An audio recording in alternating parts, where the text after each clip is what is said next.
बंधुआ नमस्कार।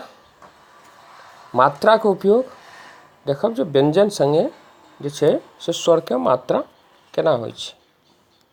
अ जे छै से प्रत्येक व्यंजन वर्ण में रहै छै। जेना हम क लै छी तऽ क में अ छै, क।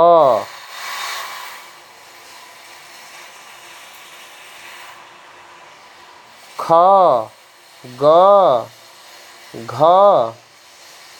ई रहै छै। तऽ क में अ छैहे, क में से जे छै से अगर अ निकालि लेबै तऽ क हलन्त भऽ क से भऽ जेतै। क के संगे आकार लगेबै, मिथिलाक्षर में आकार अहिना लगै छै तऽ भऽ का। हर्षी के मात्रा लगेबै की। दीर्घ के मात्रा लगेबै की। हर्षु के मात्रा लगेबै कु। दीर्घ उ के मात्रा लगेबै कु। एकार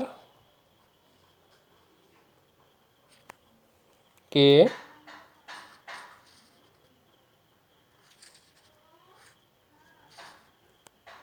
कई।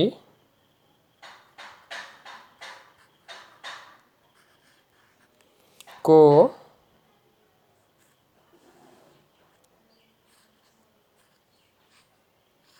कौ।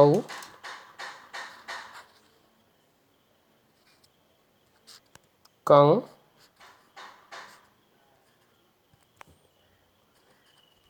कह।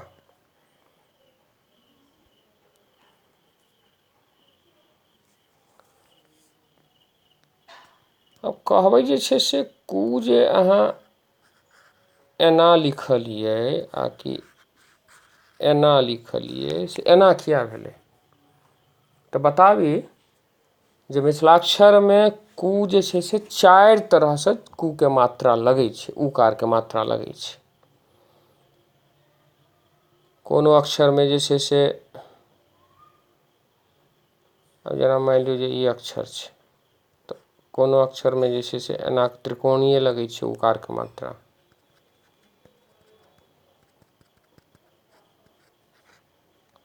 कोनो अक्षर में जे छै से एना लगै छै, कोनो में जे छै से एना लागि जाइ छै, कोनो अक्षर में एना लगै छै। मगर एही 4 तरह से उकार के मात्रा लगै छै।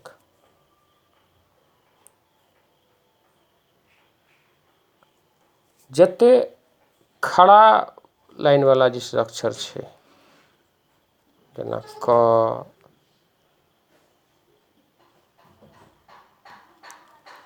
और एहन तरह के अक्षर तै में कु के मात्रा अहिना लगै छै।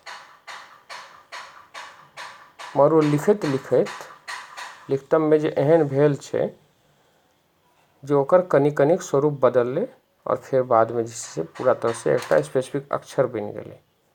देखल जाउ जेना ई जे छै कु तऽ ई भऽ गेलै अहाँके क, तै में ई त्रिकोणीय आकार लागि गेलै।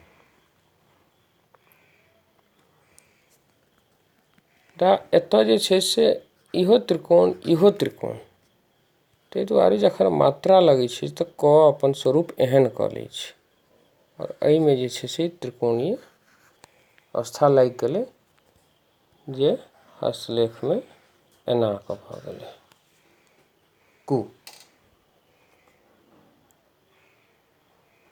एही में दीर्घ के मात्रा लगै छै क में तऽ एना कऽ कु।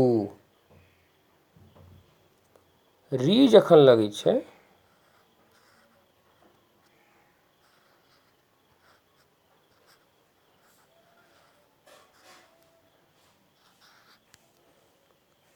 क्री, एहिमे दीर्घ री एना भऽ जेतै। क के संगे लड़ी जे लगतै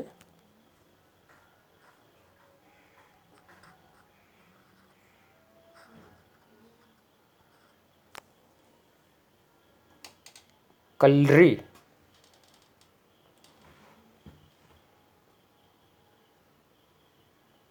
विकलरी,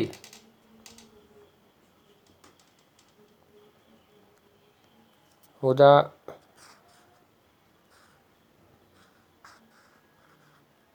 री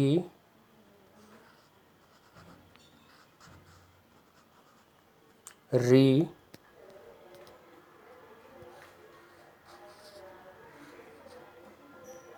लड़ी और लड़ी में अपना सबके जे आम बोलचाल छै ताहिमे खाली जे छै से एकर उपयोग होइ छै आ लिखऽमे मैथिलीमे। ई जे तीन टा छै, ई तीन टा स्वर के और एकर जे छै से मात्राक उपयोग जे छै संस्कृत साहित्य लिखऽमे होइ छै, मुदा जाननाइ आवश्यक छै। तऽ अपने लोकनि एहि वीडियोमे जे छै से देखलिए, एहि वीडियोसँ जे छै से सीखलहुँ जे ए, ऐ, ओ, औ, अं, अः आ ओकर मात्रा, स्वर वर्णके मात्रा जे छै से केना लगै छै, जाहिमे उकारके मात्रा विस्तारसँ आगाँ जे छै से विभिन्न व्यञ्जनके जे वर्ण छै तकर परिचय देब प्रत्येक पंक्तिके, आ ओकर बाद जे छै से फेर ओहिमे विभिन्न मात्रा लगा संयुक्ताक्षर लगा कऽ सेहो बताओल जायत। बस स्वस्थ रही, सुरक्षित रही, मिथिलाक्षर सीखी, अपन संस्कृतिक उत्थान करी, कियाकि संस्कृतिये जे छै से लोकके पहिचान छै। जे संस्कृति नहि तऽ पहिचान नहि, पहिचान खतम तऽ लोक ओहिना भऽ जायत जेनाकि सादा कागत होइ छै, केओ किछु लिख देत। कागतके महत्व तखन बनै छै जखन ओहिपर जे छै किछु सार्थक लिखल रहै छै। हमरो सबके जे छै से सांस्कृतिक विरासतके सार्थकता जे छै से जखन हमरा सबके आत्मा पर, हमरा सबके संस्कार पर लिखल रहत तऽ जीवन सार्थक हेतै। ई सब बुझै छै जे आयल छै से एक दिन जेबे करतै, मुदा जखन जीव रहल छी तऽ हमसब जे छै से माल जाल मच्छर जखन किया जीब, जे किया एलै ओकरा किछु पता नहि, किया एतऽसँ चलि गेलै किछु पता नहि, बस एलै पेट भरलकै, अपन वंश बढ़ेलकै, गोबर केलकै और चलि गेलै। हमरा मच्छरमे या कोनो जे छै से जानवरमे किछु तऽ अन्तर हेबाक चाही। एतेटाके जे छै से 2.5 किलोके कहै छै से दिमाग रहै छै, ओकर उपयोग किछु तऽ हेबाक चाही। विचारके किछु तऽ उपयोग हेबाक चाही। जय मिथिला, जय मैथिली, जय जानकी। बहुत बहुत धन्यवाद अपने लोकनिक।